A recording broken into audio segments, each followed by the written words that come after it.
Hey guys, my name is Scoby and welcome back to another video. In today's video, I'm going to be taking you through the unboxing and setup process of your brand new PlayStation 5. This is going to be a nice, quick and easy tutorial. I'm going to be showing you step by step how to do everything. Let's jump right into this. So the first thing we're going to be doing is of course getting our PlayStation 5 box. We're going to be cutting the two seals at the top of this, and then we're going to be opening up the first outer shell box of our PlayStation 5. This is going to bring us then to a bigger, heavier box inside that actually contains all the content that we're going to need to unbox and start opening and setting up our PlayStation 5. So once we get a little bit further here, we should have this small box on top of our PlayStation 5 in this outer shell. Here, the first thing we can take out is the power cable. We're going to be needing this a little bit later. We'll have some quick start information and different manuals. For today's video, I'm not going to be looking at or showing any of these things. However, you can put that to the side and keep it for later just in case. Opening up this side box here on the left, we will take out our PlayStation 5 stand, and then underneath this we will have our PlayStation 5 HDMI cable. Closing this down then back over to the right, we should have our PlayStation 5 controller inside the sleeve. We will take this out in one moment, and then a little bit further behind this in this extra sleeve box right here, we should have our USB-C cable that we're going to be used for charging and connecting our PlayStation 5 controller to our PlayStation 5. So here we can just see a close-up of all of the cables included, our power, our HDMI and our USB-C. Here we'll have our PlayStation 5 stand, which I'm going to be taking out of its packaging, and later I will be showing you how to set this up both in vertical and horizontal mode, so lying down flat and standing upwards. Then a little bit further we actually get our PlayStation 5 controller. We can take this out of the packaging, and I really like how this looks, and that's most of the accessories we get inside our PlayStation 5. Then we're going to be going to the big boy itself. We're going to be taking off both of the eggshell cartons on the side, and then finally we're going to be removing the plastic wrap around our PlayStation 5 to finally see exactly what this looks like. This is my first time actually seeing one in person, and it is much bigger than I actually expected. I've seen a lot of the memes the size. However, the size and weight of the PlayStation 5 was a little bit surprising, and I'm definitely a little bit taken back by how big this is. So the next thing we're going to be talking about is the PlayStation 5 stand, and there is two possible positions that you can twist and rotate. If it's set up in this non-even position, it is meant to be set up in a flat orientation, and if it's set up in this even position where the hooks are in line with the rest of the position, it is meant to be set up in a standing position. We can flip this over and we can actually look at the end. We can see a small little hole where a screw is kept. If this place is open and the screw is accessible, it's meant to be set up in a standing position because we need to screw this foot into the actual PlayStation 5, and if this hole is covered up, it's meant to be set in a lying down position. So when you want it to be lying down, you need to make sure our PlayStation 5 stand is set up in this position where it's cross-legged, so you can see it's not in line with the two hooks.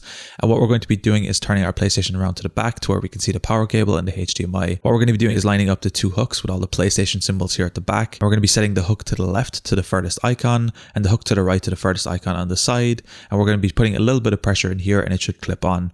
Now there's not a lot of great clipping on force here. If you wiggle it too much, it will fall out, so you need to be a little bit careful, but it doesn't need to go on too far, and just like that you have it set up. Here's a close-up where you can see the left hook on the stand is actually hovering onto the last icon, and the right hook on the stand is covering onto the last icon. It doesn't actually clip in any further here, it just needs to be latched on inside this.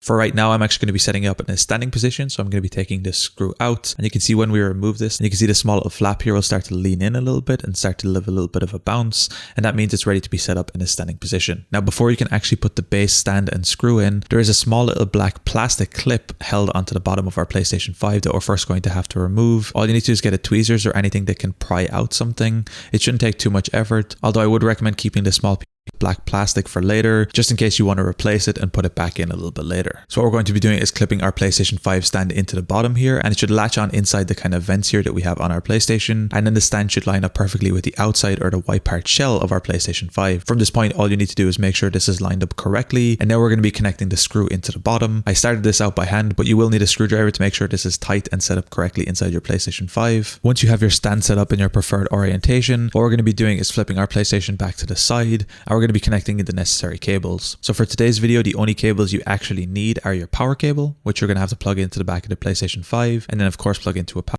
outlet, and you're going to be needing a HDMI cable, which of course you're going to have to connect to your PlayStation 5 and then into your TV. I'm not going to be showing you the connection ports to your TV as it's going to vary dramatically from television to television, but it is really easy to set up, and this is the only two cables you will need. An Ethernet cable here can also be connected, and it will save us one step with setting up a Wi-Fi network later on our PlayStation 5. However, it's not a necessity, it's only if you would like to, so that's up to you if you want to set that up. So from this point, I have my PlayStation 5 connected to my monitor. I have my PlayStation 5 plugged in. What I'll be doing is pressing the power button or the leftmost button on your PlayStation 5 on the front, like I'm pressing right here, and then our PlayStation 5 will start to turn on. Now this can take a couple seconds before this is fully set up and it will actually start to show on our TV, but once it does, we will then have to connect our controller. Now, just like that, you'll get this graphic on screen. Now, what we're going to need to do from this point is grab our USB-C cable included in our PlayStation 5 and plug it into any available USB port on our PlayStation 5. In this case, I'm going to be using the front port. Plug it into our PlayStation 5 controller, press the PlayStation 5 power button on the controller, and then our controller will connect up and be connected. From this point, we can then select the language for our PlayStation 5. From this point, what we can do is set up an internet connection. You can also do this later if you come down to the button on the bottom right by clicking the right arrow on our controller, and you can set up to do this later. Otherwise, if you'd like to set up a Wi-Fi network, you can do that right now.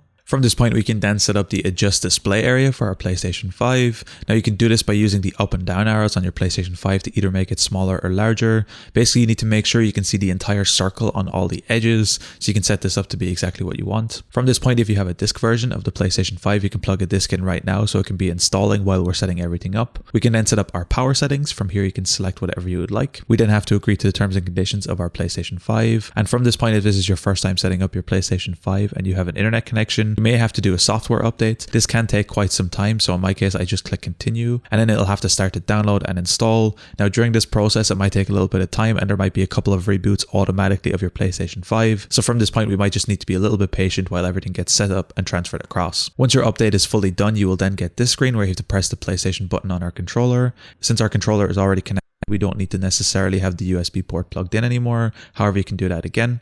From this point, you may get a wireless controller device software updates. From this point, again, I just said I would update everything right now. This is of course optional, but for me, I just clicked update now. So once everything is done, I won't have to worry about it anymore. Again, this can take a little bit of time to download and install on your PlayStation 5. From this point, you'll then be prompted to sign into your PlayStation 5 account, and here you have a couple of options. One, you can sign in on the left, entering your email and password, or you can scan the QR code if you have the PlayStation app installed, or you can feel free to skip this for now and do this later if you come down to the very bottom right and just click do this later. So here you have a couple of different options. For me right now, I'm actually going to be signing into my PlayStation 5 account, although I will skip this process on screen just to make it a bit quicker. Once you have logged in, you'll then get this pop-up to secure your account. Simply click OK on this and you can get some more information here. You can set up a passcode to change passwords and different user settings. You can just keep a note of these. However, I will be making future dedicated video to go through most of these settings on your controller. Then finally, you can have transfer data from your PlayStation 4. This is a really cool feature. Of course, it can also be done at a later stage. It doesn't have to be done during the setup process. Again, I will do a full video dedicated to this at a later point. So for me, I'm going to be clicking do this later. However, of course, if you'd like to do this now, you can. And then finally, you'll get the welcome to the PlayStation 5 screen. And just like that, your PlayStation 5 has now been set up. Start downloading, installing, and playing all the games you would like.